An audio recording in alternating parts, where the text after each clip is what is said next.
አባዬ እንዴት ነህ? ደህና ነኝ። አስቸገርኩ አይደል? ሁላችሁም ናችሁ ያስቸገራችሁት። ካሌብን ጭምር። አይ እኔና ዳኒ ነን። አታስብ፣ ከካሌብ ጋር ተነጋግረናል። እንደምንወጣ ተስማምቻለሁ። በጉቦ ነዋ። ኧረ ጉቦ አይደለም። ሌላ ስም አለው? አባዬ ሜዳ ላይ እንደግ ቢያንስ እንኳን ቤት ተከራይቼ መኖር የለብኝም? በእኔ ቤት መደራደርሽ ነው የሚገርመው እንጂ አንቺ መጠየቅ እኮ ልክ ነው። ምን ቤት ወስዳለህ? አዎ በጣም ጥሩ። እሺ ከልብ ይቀበል። በየቀኑ የምታጠፋው ጥፋት ይቅርታ ጠይቀው። ለምን እኔ በየቀኑ አንተን ይቅርታ መቀበል ሰልችቶኛል። እሺ አይመስለኝም። አይለምደኝም። ድጋሚ አላጠፋም። ጥሩ ደግሞ ተስማምተን ተነጋግረን አይደል እንዴ? ነግሬኛል። እሷም ነግራኛለች። ምን አለች? አሁን ያለችኝ ዳራባ ካደ በጣም ተቀይመኛል ማለት ነው። ይቅርታ ጠየቀኝ አይደል? ስታወራኝ እኮ ደስተኛ አይደለም። ምክንያቱም እያወራን ያለን ወሬ በሰው ባይሆን በስራ ነው። ቲና ከዚህ ቤት ትወጣለህ እና እኔ ምን አገባኝ? እህት ከዚህ ቤት ወጣ አንተ ትፈልጋለህ? ስትወጣ እወጣለሁ። ዳኒ ትንሽ አይከብድም? ሴት ላይ ፊት ብለህ አንተ ራስህ እዚህ ሽማግሌ አባት ላይ ፊት ብለህ ስትኖር ምንም አይከብድም? እኔ እኮ ቢያንስ አባቴ አንተ ማርም በሰው አባት ላይ ፍቅር የምትፈጣራ ይኸውልህ ካሌብ ባይሆን ማናቅ ጥሩ ይመስለኛል። ይቀር ብቻለሁ አዘራ ልከት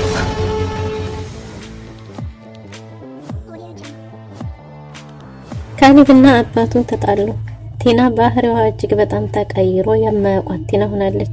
ቲና ለመበቀል ቆርጣ ተነስታለች። በቀሉንም ከዳኒ ጀምራለች። ካሌብ ለመፈታት ሲል 400 ሺህ ብርና የአንድ ቀን ራት ግብዣ ተስማምቷል። ሰላም ሰላም! ውድና የተወደዳችሁ ውድ ቤተሰቦች እንደምን አላችሁ? በያላችሁበት የዓለም ዳርቻ ሰላማችሁ በዘት ተረፍ ይበል እያልን ዛሬም በአዲስና በትኩስ መጥተናል። እናንተም በቅንነት ላይክ፣ ሼር፣ ሰብስክራይብ እያደረጋችሁ ቤተሰብ ታደርጉን ዘንድ በትህትና እንጠይቃለን። ቤተሰብ ላደረጋችሁን ሁሉ ከልብ እናመሰግናለን። በባለፈው ክፍል እንዴት ተመለከትነው ትሁት ተከታታይ ድራማ እንግዲህ ዳኒ ኤደንን አምልጣ እንደሄደችና ኤደን ያለችበትን ቦታ እንደማያውቅ ሲያረጋግጥ ትሁትን ነበር ሚስጥሬን ያሳለፍሽው አንቺ ነሽ፣ ካንቺ ውጭ ሚስጥሬን የሚያውቅ ሰው የለም ብሎ ጸቡን የጀመረው ከትሁት ነበር።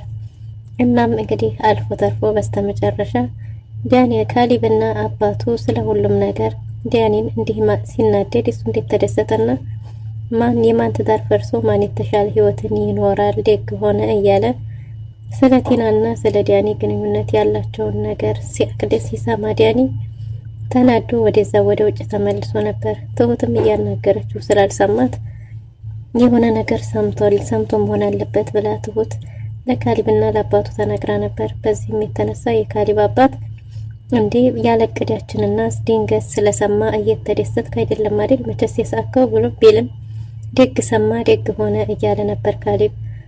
ነገር ግን የካሌብ አባት ከካሌብ ጋር ተጣልተዋል። እኔ ያሳለፍኩትን ጊዜ አንተ አንዷንም አላሳለፍክም፣ በሰው እጅም መሞትም አልፈልግም፣ ለዛውም በእነዚህ ጅሎች የሚያረጉትን በማያውቁ እና አንተ ምን ተነካ? የምታረገውን ነገር ለምን በብልጠት አታደርግም?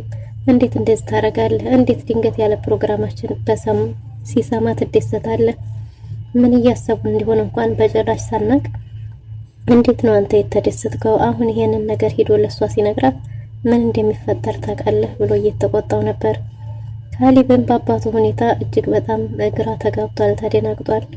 እንደ አባዬ አንድም ቀን እኮ እንደዚህ አናግረኸኝ አታውቅም ቢለውም ግን ያንተ ጥፋትና ያንተ ይቅርታም ሰልችቶኛል ብሎ ተናዶ ጥሎት ሄዷል። ትሁትን ግን ትሁቴ ለሷ እንዳይነግራት የቻልሽውን ነገር ሁሉ አድርጌ ብሏታል።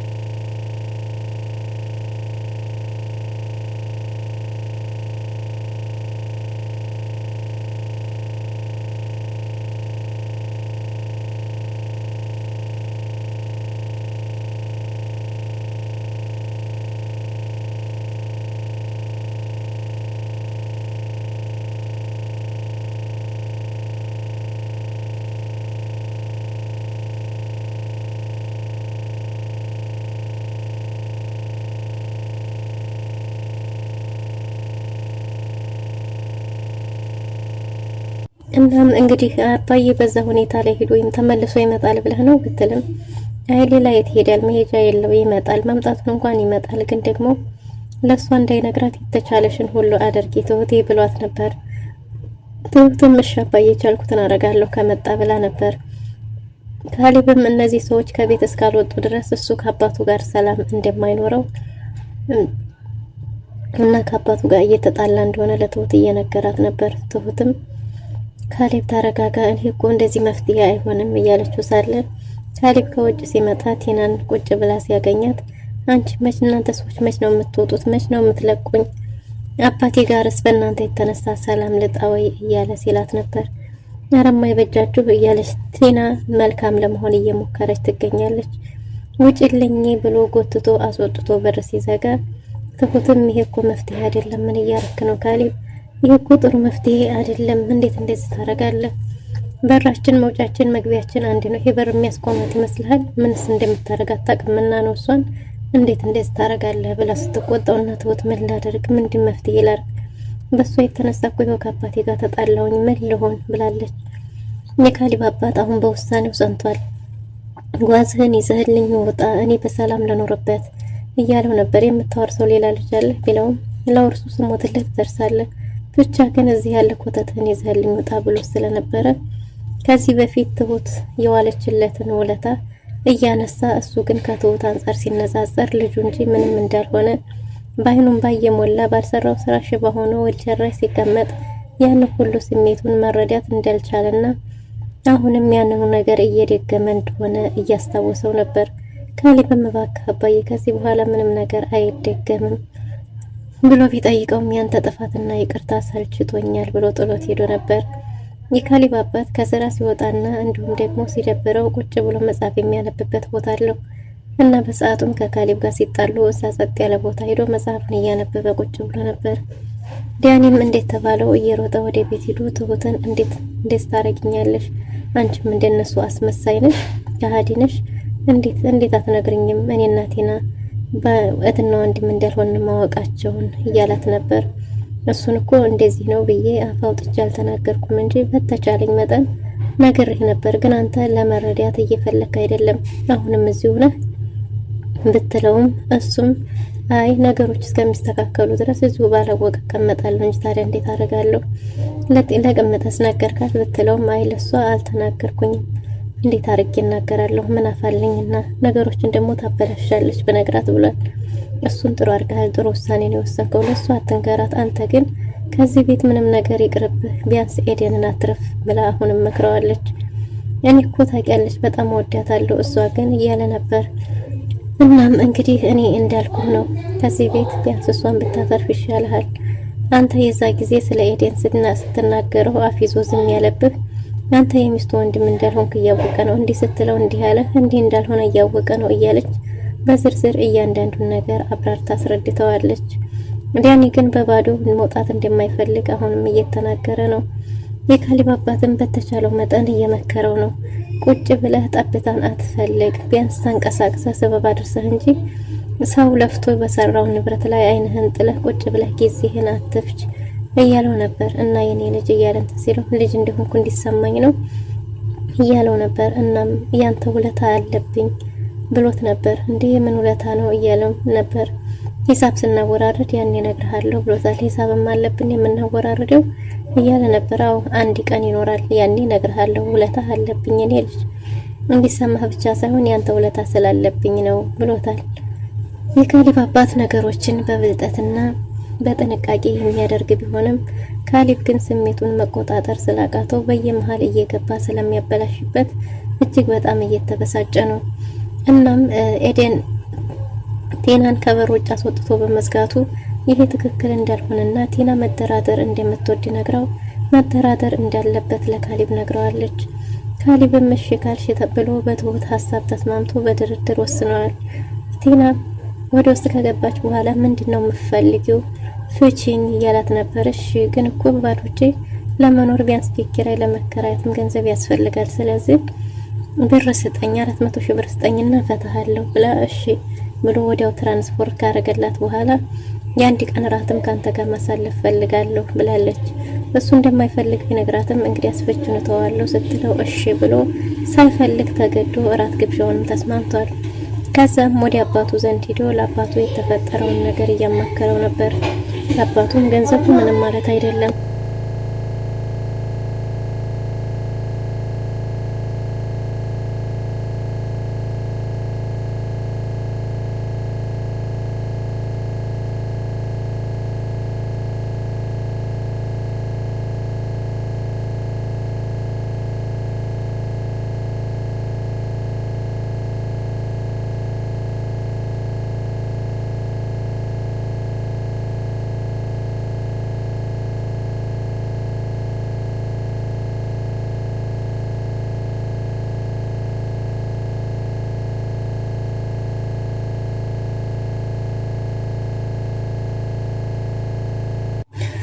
እናም ካሌብም ሳይወድ በግዱ ከተስማማ በኋላ አባቱ ጋር ሄዶ አባቱን በጣም ስለተበሳጨበት እዚህ ምን ልታረግ መጣህ ደግሞ? ይኸው ሰላም ቁጭ ብያለሁ፣ በሰላም እያነበብኩ ነው።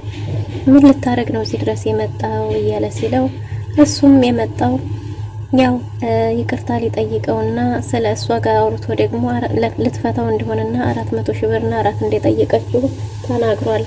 አራት እንደጠየቀችው ሲነገር ገንዘቡ ምንም አይደል፣ ከዚህ ራት በኋላ ግን ሌላ የሆነ ነገር ያለው ይመስላል ብሎታል። ከዛም አይሱ ችግር የለውም ሲል ችግር ከሌለውና በራስ መወሰን ከቻል አንተ ትልቅ ልጅ ነህ፣ እዚህ ምን ልታረግ መጣህ ታዲያ? በቃ ተነስተህ ሄድልኝ ብሎታል። አባዬ ይቅርታን እናንተ እኮ እንዲስተዋሆኑን አናውቅም ቢለውም አሁን ላይ እንደደከመውና እንደሰለቸው ያኔ እንኳን ከአይኑን አይቶ ችግሩን ብሶቱን መረዳት ሳይችል ትሁትንም ለማባረር ስንት ጊዜ ሞክሮ እንደነበር ደጋግሞ ነግሮታል። ይህ በተነሳ ቁጥር ካሌብ የበለጠ ይቆስላል። እኛ አሁን ያለን መተዳደሪያ ስራችንና ስራችን ብቻ ነው። የገጠሩን ስራ ለምን ትተህ ነው ለምን አልሄድክም ቢለውም መሄድ ያልፈለገው እሱን ብቻውን ጥሎ መሄድ እንዳልፈለገ ሲናገር ከዚህ በፊት እኮ ብዙ አድካሚና ስቃይ የነበራቸው ጊዜዎችን አሳልፌያለሁ። ትሁትን ለማባረር ራሱ ስንት ጊዜ ሞክረሃል። አይኔንም በአይን አይተህ እኮ መረዳት አቅቶህ ነበር እያለ አሁንም አስታውሶታል። ካሌብም እሺ በቃ አባዬ ይቅርታ ብሎ ተነስቶ ሄዷል። ያንተ ይቅርታ ደክሞኛል፣ በየጊዜው ጥፍ እያጠፋህ ይቅርታ ሰልችቶኛል ብሎት በቃ ተነስ ሂድ ብሎት ተነስቶ ሄደ። ከሄደም በኋላ ዲያንን ሲያገኘው እናንተ ሰዎች አትወጡም እንዴ? ቤቴን ለምን ለቃችሁ አትወጡም? እስከ መቼ ድረስ ነው ሴት ላይ ተንጠልጥሎ መኖር ቢለውም እሱም አባቱ ላይ ተጠግቶ እንደኖረ እየነገረው ነበር። ቢያንስ እኔ አባቴ ነው፣ አንተ ግን እሰው አባት ላይ ተንጠልጥሎ መኖር አይሰለችህም እያለው ነበር። በቃ ይወጣልሃል አወጣልሃለሁ ብሎ የዲያኒና የካሌብ ፍጥጫም ቀን ተቀን ተጨምሯል። እኔ አንተን ከናቆህና ከተጠየፍኩኝ ቆይቻለሁ ንቄሃለሁ ብሎት ገፍትሮት ሄዷል። ቲና አሁን ላይ ዲያኒን እንደ በፊቱ መለማመጧንም አቁማለች። እስከ ዛሬ ድረስ ሁሉም ሰው ሲቀያየርብኝ አንተ ብቻ ነበር ከጎኔ የነበርከው። አሁን ላይ ግን አንተም ከኔ መሄድ ይመርጣል። ስለዚህ አንተንም አላስቆይህ፣ አንተም መሄድ ትችላለህ ብለዋለች። ቲና ሁሉንም ነገር ያወቀች ትመስላለች። በዛ ላይ ተረጋግታለች።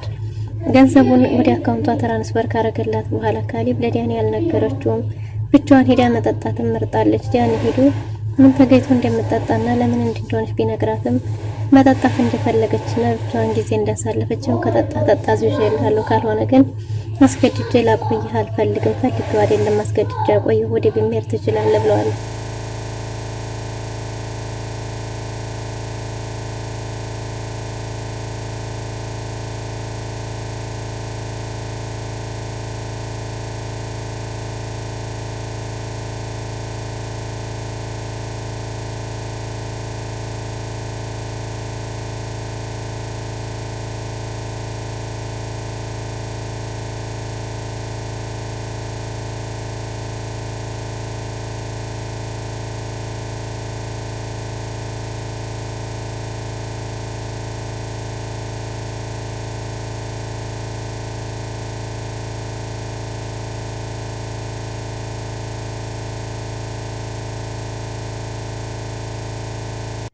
እናም እንግዲህ ለካሌብ ጋር እንዴት ተነጋገሩና መፍቹን እንደሚፈልግ ነግራው እሺ በቃ ፍቹ ብሏት ነበር። እሺ ፈተዋለሁ፣ ግን ደግሞ በባዶ እጃችን ቢያንስ ቀለብ የቤት ኪራይ አንዳንድ ነገር እኮ ያስፈልጋል እያለችው ነበር።